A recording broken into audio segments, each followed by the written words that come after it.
words have power. If you want to push for change, you'll need something to push. If everything's fine, nothing's cool. So, bad words are the precipitate of a larger reaction, the process of us slowly becoming what we want to become. As people say, you cannot teach an old dog a new trick, but you can tempt him not to bark bad words. How? Easy. In Duterte's case, a team of speechwriter could be of help. Each member of the team must have at least an encyclopedic mind with mastery of wordplay endowed with glib of the tongue.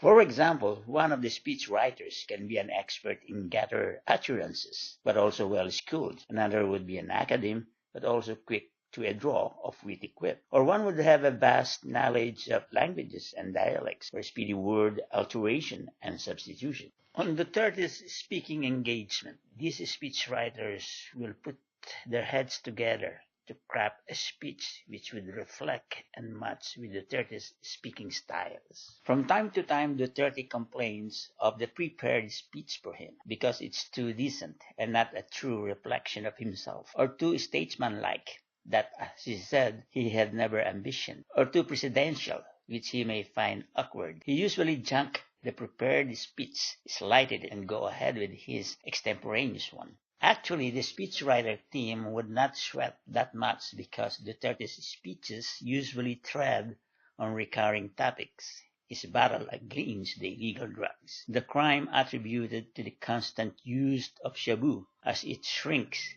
the addict's brains, therefore not lucid to determine what is right or wrong.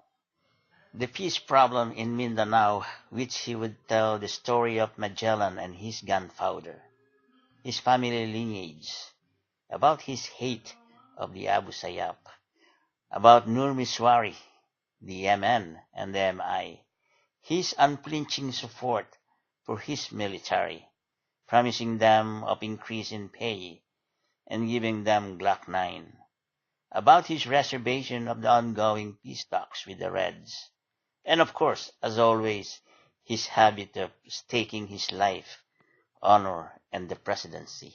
The only thing that would change the dynamic of his speech is when somebody gets in the way on his fight with the illegal drug. Nobody but nobody crosses him with this. This is where he would get ballistic, spouting off the skunk and sewage of his foul mouth, whoever they are.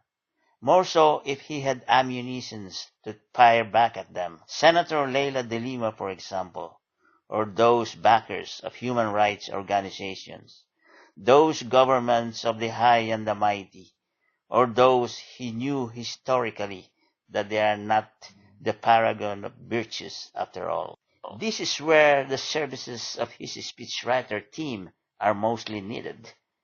Predictably, as they know how their boss would react to criticism, they could downgrade those sewage words of his to something acceptable but still fits to his speaking style. It's cursing still, but not as harsh, with a lesser impact.